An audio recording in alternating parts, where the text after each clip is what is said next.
Super money robot tractor helicopter rescue. एक बड़े से हेलीकॉप्टर में कुछ केमिकल्स भेजे जा रहे थे।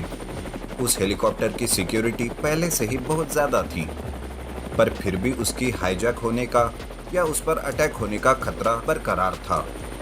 और जैसे ही उन लोगों ने सोचा, ठीक वैसे ही उस हेलीकॉप्टर पर किसी ने अटैक कर ही दिया। कड़ी सुरक्षा के बाद भी वो हेलीकॉप्टर कोई हाईजैक करके लेकर गया। No no no no no, ये कैसे हो सकता है?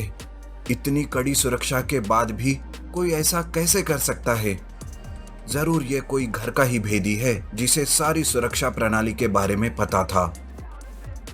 तुम सही कह रहे हो राजन, जरूर दुश्मनों से कोई ना कोई तो मिला हुआ है।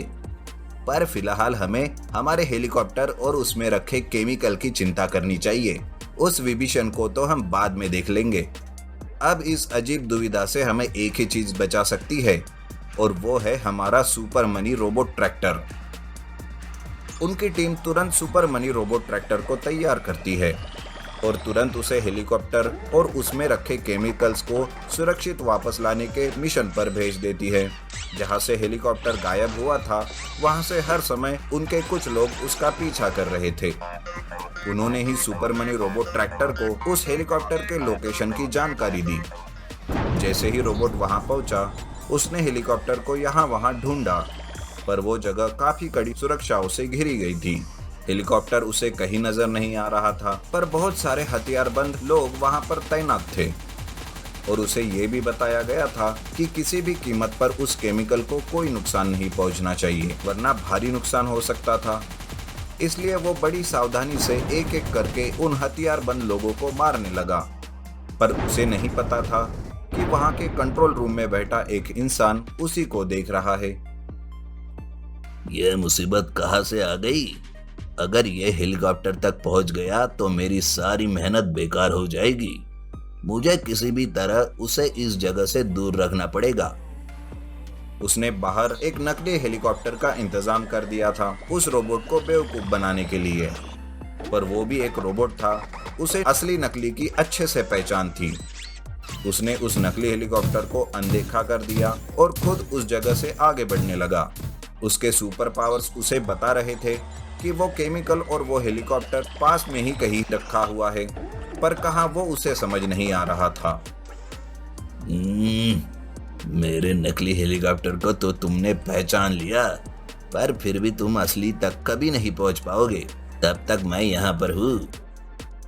वो एक रोबोट था, कोई मामूली इंसान नहीं। उसने जान लिया कि हेलीकॉप्टर को अंडरग्राउंड कर दिया गया है। उसकी नज़र तुरंत कंट्रोल रूम तक गई और उसने उस आदमी को देखा। वो आदमी अब डर चुका था और भागने की कोशिश कर रहा था कि रोबोट ने उसे पकड़ लिया और उसकी अच्छी तरह से बैंड बजा दी। और अब रोबोट बड़ी सफाई के साथ कंट्रोल रूम के कीबोर्ड पर अपनी उंगलियां घुमाने लगा। तभी उस बड़ी सी खाली जगह की जमीन खुलने लगी और उसके अंदर से एक हेलीपैड बाहर आने लगा, जिस पर वो हेलीकॉप्टर था। पर वो हेलीकॉप्टर उड़ने के काबिल तो था ही नहीं। उन लोगों ने उसे नाकाम करके रखा था। इसलिए बिना कोई देरी किए super money robot tractor helicopter तक पहुंच गया और उसने अपने ट्रैक्टर जैसे सिर पर उस पूरे हेलीकॉप्टर का भार उठा लिया और उसे बड़े सही सलामत उसकी सही जगह पर ले गया। क्या बात है, इसमें तो एकदम सुपर हीरो वाला काम कर दिया है। मैं तो इससे इम्प्रेस्ड हो गया। मुझे पूरा यकीन था कि बस यही बुरे समय में हमारी मदद कर सकता है, और देखो, ये हमारे यकीन पर एकदम खरा उतरा। अब इसे वापस इसकी जगह पर भेज दो और हेलीकॉप्टर को ठीक करवाओ। राजन रोबोट को वापस भेजने वाला था कि तभी रोबोट उनके टीम में खड़े एक इंसान के पास जाकर खड़ा हो गया और उसे धर दबोच लिया। उसे घसीटता हुआ राजन और माहिर के सामने लाकर रख दिया। राजन और माहिर समझ गए कि वो शायद घर का ही भेदी होगा, जिस वजह से उनका बहुत बड़ा नुकसान होने वाला था। रोबोट ने उसे उस आदमी के साथ वहां पर देखा था, इसलिए उसने उसे तुरंत पहचान लिया और उसकी पोल सबके सामने खोल कर रख दी। एक बार फिर रोबोट ने ही उन लोगों की मुश्किलें हल कर दी थी।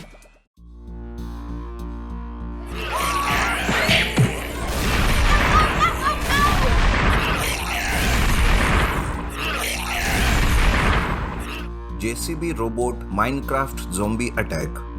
सुनील और विजय दोनों किसी एडवेंचरस सफर पर निकले थे।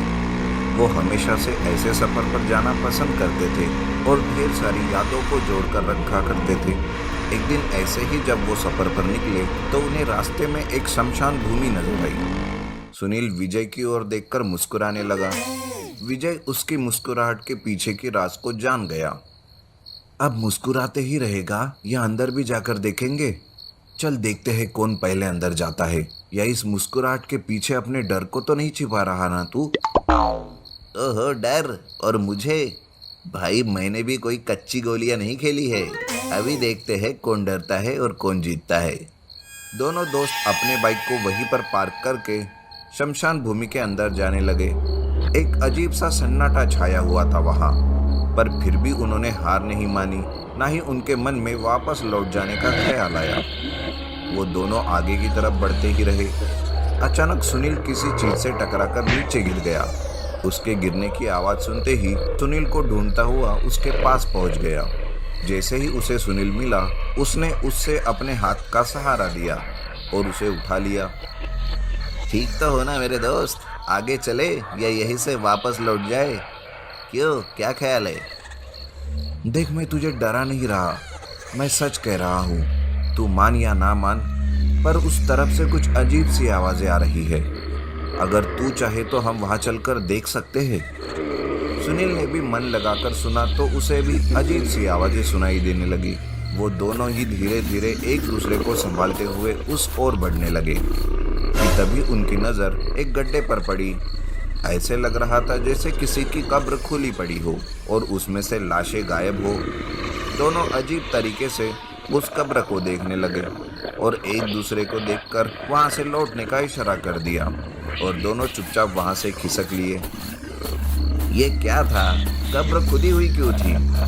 और वो ताबूत भी खाली पड़ा था। वहां से लाश किसी ने गायब की होगी। अभी यहाँ से चुपचाप निकल लेते हैं। बाहर चलकर इस बारे में बात करते हैं। कहीं किसी ने हमें देख लिया तो हम पर ही झूठा इल्जाम लगा देंगे। चल अब जल्दी। दोनों वहां से अपनी बाइक की ओर आए और थोड़ी दूर तक बाइक को हाथ से ढकेलते हुए लेकर गए ताकि किसी को बाइक की आवाज़ न आए। और थोड़ी दूर जाने के बाद बाइक को स्टार्ट करके वहां से दोनों 9-2-11 हो गए। पर यहाँ कब्रिस्तान में कुछ गड़बड़ चल रही थी। एक माइनक्राफ्ट मॉन्स्टर कुछ अजीब से मंत्र बुदबुदा रहा था। काफ़ी देर तक उसके ऐसे करने के बाद बहुत सी कब्रें अचानक खुल गई और उनमें से कुछ जिंदा लाशें, जिसे हम ज़ोंबी कहते हैं, वो बाहर आने लगी। ऐसे लग रहा था जैसे वो माइनक्राफ्ट मॉन्स्टर ज़ोंबीज को जगा रहा था और अपनी एक सेना तैयार कर रहा था। पता नहीं उस माइनक्राफ्ट मॉन्स्टर के दिमाग में क्या चल रहा था। अचानक से वो ज़ोंबीज कब्रिस्तान से बाहर आने लगे और उनका मालिक उसके आगे आगे चल रहा था। सुनील भाई, कुछ तो गड़बड़ जरूर हो गई थी। हम ऐसे ही इस बात को अनदेखा नहीं कर सकते। हमें किसी ना किसी को तो इस बारे में बताना ही पड़ेगा। सही कह रहा है तू विजय। अगर बात हाथ से निकल गई फिर हम कुछ नहीं कर पाएंगे। हम समीर को फोन करते हैं, उसे इस बारे में बता देते हैं। अगर वहां पर कुछ गलत हो रहा है या होने वाला हो तो समीर उसे जरूर हैंडल कर लेगा। आखिर उसके पास उसका अद्भुत जेसीबी रोबोट जो है। दोनों सुनील के घर चले जाते हैं। वहां से समीर को फोन करके उसी के घर बुला लेते हैं। जैसे ही समीर वहां पहुंचता है, वो दोनों उसे सारी बात बताते हैं, जिसे सुनकर समीर सोच में पड़ जाता है। बात छोटी भी हो सकती है, पर हम उसे नजरअंदाज नहीं कर सकते। ऐसी छोटी बातें कब बड़ा रूप ले ले हमें पता नहीं चलता। मैंने अपने जेसीबी रोबोट को यहाँ बुला लिया है, वो आता ही होगा। मैं एक चक्कर लगाऊंगा, देखता हूँ आखिर क्या माजरा है। तीनों दोस्त बैठकर कॉफी के मजे ले रहे थे कि तभी बाहर से उन्हें किसी के चिल्लाने की आवाज सुनाई दी। उन्होंने खिड़की से झांक कर देखा तो वही जिंदा लाशें यानी ज़ोंबीज लोगों को पकड़कर मार रहे थे। सब लोग अपनी जान बचाकर यहाँ वहाँ भाग रहे थे या तो जहाँ जगह मिली वहाँ छुप कर बैठे थे। ओह गॉड, ये सब क्या है? जरूर इसका कनेक्शन उस कब्रिस्तान की घटना से है। अब हम क्या करेंगे? चलो पहले तो घर की सारी खिड़की दरवाजे बंद करते हैं। कहीं ये ज़ोंबीज अंदर आ गए तो हमारा खेल खत्म हो जाएगा। डोंट वरी दोस्तों, मेरा जेसीबी रोबोट किसी भी वक्त यहाँ पहुँच रहा होगा। बस मुझे किसी भी हालत में उस तक पहुँचना है। वैसे तो हम यहाँ से भी उसे ऑपरेट कर सकते हैं, पर यहाँ बैठकर मैं बस इसी इलाके को ज़ोंबी से सेफ रख सकता हूँ, लेकिन पूरे शहर में जो फैले हुए हैं उनका तो कुछ ना कुछ करना पड़ेगा जेसीबी रोबोट के साथ, इसीलिए पूरे शहर में मुझे घूमना पड़ेगा। हम भी तुम्हारे इस काम में मदद करेंगे, पर इस ज़ोंबी को खत्म कैसे करें? इन्हें मारने का कोई तो रास्ता होगा। इन्हें मारने का एक ही रास्ता है, किसी भी तरह इन्हें जला दे, तभी ये खत्म हो जाएंगे। ठीक है, तो तुम एक काम करो, तुम यहीं पर रुको, मैं जेसीबी रोबोट के साथ मिलकर ज़ोंबीज को पकड़कर यहाँ पर लाया करूँगा। तुम बस उन्हें जलाने का इंतजाम रखना। जैसे ही मैं उन्हें यहाँ लेकर आऊँगा, तुम दोनों उन्हें जला देना। उनकी बातचीत खत्म होने से पहले ही जेसीबी रोबोट उनके दरवाजे तक पहुंच गया। बाहर ज़ोंबीज भी थे। समीर ने अंदर से ही जेसीबी रोबोट को इंस्ट्रक्शन देके कुछ ज़ोंबीज का बंदोबस्त कर दिया और उन्हें जेसीबी रोबोट से दूर रखा। जेसीबी रोबोट ने उन्हें बुरी तरह से पीटा और उनका ढेर एक जगह पर जमा कर दिया। एक के ऊपर एक 10-12 ज़ोंबीज जमा हो गए थे। समीर तुरंत जाके जेसीबी रोबोट में बैठ गया और पीछे पीछे विजय और सुनील भी बाहर आ गए और उन ज़ोंबीज पर पेट्रोल छिड़क कर उन्हें जला दिया। दोनों अपनी अपनी कार में बैठ गए। गुड जॉब बॉयज, हमें बस ऐसे ही करना है, तुम मेरे साथ साथ चलते रहना, और हाँ, कहीं से जितना ज़्यादा हो सके पेट्रोल या कोई ऐसी चीज़ इकट्ठा कर लो जो जलाने में काम आए। जेसीबी रोबोट ज़ोंबीज पर अटैक कर रहा था और उन्हें पीट पीट कर एक जगह पर इकट्ठा कर रहा था। ज़ोंबीज अपने दांत रोबोट में गड़ाने की बेइंतहा कोशिश कर रहे थे, पर उनकी हर कोशिश नाकामयाब हो रही थी। समीर रोबोट के अंदर बैठा था, इसलिए सेफ था। जैसे ही वो 10-20 जनों को एक जगह पर इकट्ठा करता, सुनील और विजय उन पर पेट्रोल छिड़क कर आग लगा देते। वो कार से नीचे नहीं उतरते। समीर ने उन्हें ऐसा करने से सख्त मना कर दिया था। देखते ही देखते ज़ोंबीज कम होने लगे, पर ऐसा होते ही माइनक्राफ्ट मॉन्स्टर गुस्से में आ गया और आग बबूला हो गया। वो जेसीबी रोबोट के सामने आकर खड़ा हो गया। समीर का उसकी तरफ ध्यान नहीं था, वो तो ज़ोंबीज को मारने में बिजी था कि तभी माइनक्राफ्ट मॉन्स्टर सुनील और विजय की कार को अपने हाथ से रोक देता है और उसे उठाकर पटक दिया। सुनील और विजय बुरी तरह घायल हो गए और वह कार में फंसे रहे। वो बेचारे बाहर ही नहीं निकल पाए। विजय, सुनील, तुमने ये क्या कर दिया मॉन्स्टर? तो तुम हो इन ज़ोंबीज के बॉस। समीर, तुम हमारी चिंता मत करो। सुनील तो बेहोश है, पर मैं उससे और खुद को यहाँ से निकालने की कोशिश करूंगा। तुम उस माइनक्राफ्ट मॉन्स्टर की तरफ ध्यान दो। माइनक्राफ्ट मॉन्स्टर भी जेसीबी रोबोट से जा भिड़ा। दोनों में कड़ी टक्कर शुरू थी, पर समीर जोश के साथ होश का भी इस्तेमाल कर रहा था। माइनक्राफ्ट मॉन्स्टर भी हार मानने के लिए तैयार नहीं था। तभी समीर की नज़र कार के नीचे गिरी हुई पेट्रोल की कैन पर गई। उसके दिमाग में एक आइडिया आया। उसने तुरंत पलक झपकते ही उस कैन को उठा लिया और मौका पाते ही सारा पेट्रोल माइनक्राफ्ट मॉन्स्टर पर डाल दिया। आग जलाने के लिए वो कुछ ढूंढ रहा था कि तभी विजय कार से बाहर आया और उसने अपनी जेब से लाइटर निकालकर माइनक्राफ्ट मॉन्स्टर की ओर फेंक दिया। विजय, तुम कार से बाहर क्यों आए? तुम जाओ यहाँ से और सुनील को संभालो। मैं ठीक हूँ दोस्त, तुम मेरी चिंता मत करो, मैं अभी जाकर सुनील को बाहर निकालता हूँ। विजय जैसे ही कार की ओर मुड़ा, माइनक्राफ्ट मॉन्स्टर ने पीछे से उसका पैर पकड़ लिया और उसे अपनी तरफ खींचने लगा। माइनक्राफ्ट मॉन्स्टर आग से लथपथ था। ये सब देखते ही समीर घबरा गया। उसे लगा अब विजय भी उनकी लपेटे में आ जाएगा। उसने तुरंत जेसीबी रोबोट को उन दोनों की ओर लेकर एक ही झटके में माइनक्राफ्ट मॉन्स्टर को विजय से अलग कर दिया और उसे उछलकर दूर फेंक दिया और खुद भी भागता हुआ मॉन्स्टर के पास चला गया। जब तक वो पूरी तरह से जलकर राख नहीं हो गया, जेसीबी रोबोट और समीर वहां से हिले तक नहीं।